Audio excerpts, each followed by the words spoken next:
നമസ്കാരം. ജെഎം ടോക്സിലേക്ക് സ്വാഗതം. തലസ്ഥാനത്ത് അജ്ഞാത വാഹനം ഇടിച്ചിട്ട് പോയ ഒരു പാവപ്പെട്ട മത്സ്യത്തൊഴിലാളി സ്ത്രീയുടെ ദുരവസ്ഥയെക്കുറിച്ച് ഞാൻ ഇന്നലെ ഒരു വീഡിയോ ചെയ്തിരുന്നു. ഒട്ടേറെ പേർ അതിനോട് പ്രതികരിച്ചു. പല പ്രമുഖ റിട്ടയർഡ് ഉദ്യോഗസ്ഥന്മാരും രാഷ്ട്രീയ നേതാക്കളും ഒക്കെ പ്രതികരിച്ചു. മുൻ DGP ജേക്കബ് പുന്നൂസ് പറഞ്ഞത് അദ്ദേഹം ഇത് കേട്ട് ഞെട്ടിപ്പോയെന്നാണ്. മുൻ ചീഫ് സെക്രട്ടറി SM വിജയാനന്ദ് അദ്ദേഹവും വളരെ ഞെട്ടലോടെയാണ് ഈ കാര്യം കേട്ടതെന്ന് പറഞ്ഞു. VS അച്യുതാനന്ദൻ്റെ സെക്രട്ടറി ആയിരുന്ന മുൻ additional chief secretary Sheela Thomas, ആഭ്യന്തര സെക്രട്ടറി ആയിരുന്ന സാജൻ പീറ്റർ, ഇവരൊക്കെ ഈ വീഡിയോ കണ്ട് അതിനോട് പ്രതികരിച്ചു. സാജൻ പീറ്റർ പറഞ്ഞത് ആ CCTV ക്യാമറകളൊന്നും പ്രവർത്തിക്കുന്നുണ്ടാവില്ല, അതാണ് നമ്മുടെ അവസ്ഥ.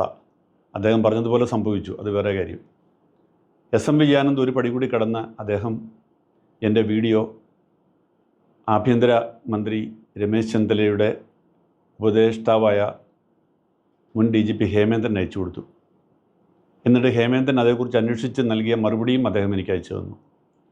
അത് ഹേമേന്ദ്രൻ അന്വേഷിച്ചപ്പോൾ മനസ്സിലാക്കിയത് പോലീസ് പിന്നീട് ഈ പരാതിയൊക്കെ ഉണ്ടായതിനു ശേഷം പോയി കേസെടുത്ത് ഈ സ്ഥലത്ത് പോയി CCTV ക്യാമറയൊക്കെ പരിശോധിച്ചു. പക്ഷേ ക്യാമറ ഒന്നും ഉണ്ടായിരുന്നില്ല. ഒരു ക്യാമറ പ്രവർത്തിച്ചു, പക്ഷേ ആ ക്യാമറയിൽ വിഷ്വലൊന്നും ക്ലിയർ ആയിരുന്നില്ല. എന്തായാലും ആ അധ്യായം അവിടെ അടയുകയാണ്. ഈ വാഹനം കണ്ടെത്താൻ കഴിയില്ല എന്നാണ് ഏറെക്കുറെ നൽകുന്ന സൂചന. പക്ഷേ ഇതിനകത്ത് വേറൊരു വശമുണ്ട്. ഒരു പാവപ്പെട്ട സ്ത്രീയെ ഒരു അജ്ഞാത വാഹനം ഇടിച്ചിട്ട് പോയാൽ കേസെടുക്കണ്ടേ? അത് അറിഞ്ഞാലും അത് വാഹനം കിട്ടുന്നില്ല എന്നുള്ള കാരണം കൊണ്ട് അങ്ങ് ഉപേക്ഷിച്ചിട്ട് പോയാൽ മതിയോ? രണ്ടാമത്, അജ്ഞാത വാഹനം ഇടിച്ചതാണെങ്കിൽ പോലും ഈ സ്ത്രീക്ക് നഷ്ടപരിഹാരം കിട്ടാൻ ഒരു മാർഗവുമില്ലേ? എൻ്റെ ഈ വീഡിയോ കണ്ടിട്ട് എന്നെ ഒരാൾ വിളിച്ച് പറഞ്ഞു. അദ്ദേഹം ഒരു NGO പ്രവർത്തകനാണ്, ജിജി ലാനിത്തോട്ടം. അദ്ദേഹം എന്നോട് പറഞ്ഞത് അജ്ഞാത വാഹനമാണെങ്കിൽ പോലും 2.5 ലക്ഷം രൂപ വരെ നഷ്ടപരിഹാരം കിട്ടാനുള്ള വകുപ്പുണ്ടെന്നാണ്. ഇത് പലർക്കും അദ്ദേഹം മേടിച്ച് കൊടുത്തിട്ടുള്ളതായിട്ട് അദ്ദേഹം പറഞ്ഞു. ഇതെന്താ പോലീസിന് അറിഞ്ഞുകൂടാത്തത്? എന്തുകൊണ്ടാണ് പോലീസ് ഇതൊക്കെ അറിഞ്ഞിട്ടും കേസെടുക്കാതിരുന്നത്?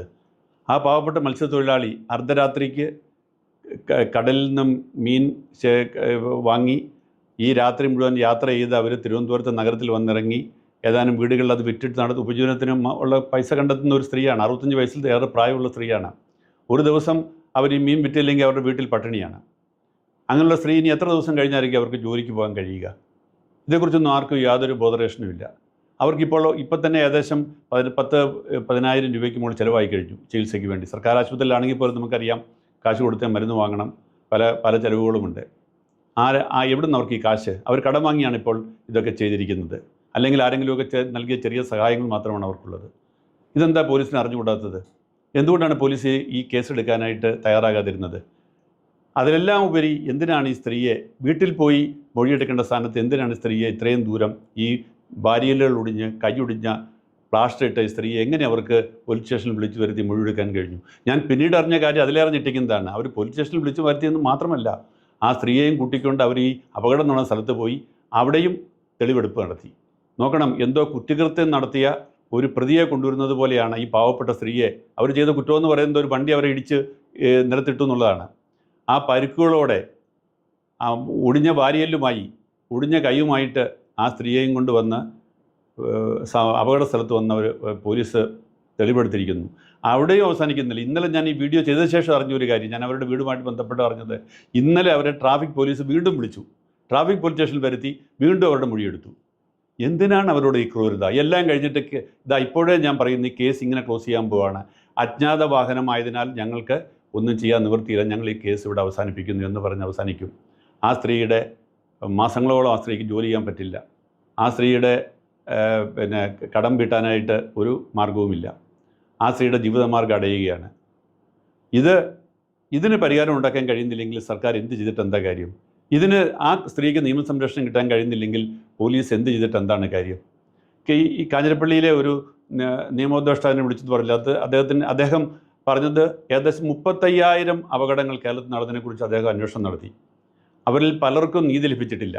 പലരുടെയും കാര്യം വളരെ ദയനീയമാണ്. പലരുടെയും കുടുംബം വഴിയാധാരമായി പോയി ഈ ചികിത്സ നടത്തി മാത്രം. അപ്പോൾ അങ്ങനെയുള്ള കേസുകളിലൊന്നും ഒരു സഹായവും ഇവിടെ നിന്ന് ലഭിക്കുന്നില്ല എന്നുള്ളതാണ് അദ്ദേഹം കണ്ടെത്തിയ വിവരം. അദ്ദേഹം ഈ റിപ്പോർട്ട് തയ്യാറാക്കിയ ആ മനുഷ്യന് തന്നെ അദ്ദേഹത്തിൻ്റെ മകളൊരു അപകടത്തിൽപ്പെട്ടു, ഒരു സ്കൂട്ടർ അപകടത്തിൽ.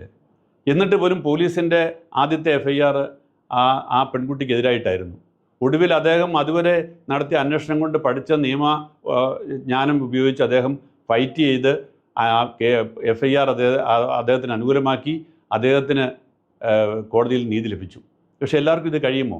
എല്ലാവർക്കും അതിനുള്ള നിയമപരിജ്ഞാനമുണ്ടോ?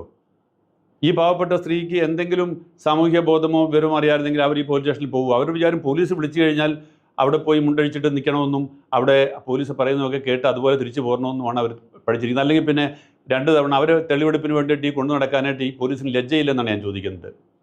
വീണ്ടും വിളിച്ചു വരുത്താനായിട്ട് ഈ പോലീസിന് ലജ്ജയില്ലെന്ന് ഞാൻ ചോദിക്കുന്നത്. എന്താണ് ഇതിനോടൊന്നും ആരും പ്രതികരിക്കാത്തതെന്ന് പോലും എനിക്ക് മനസ്സിലാവുന്നില്ല.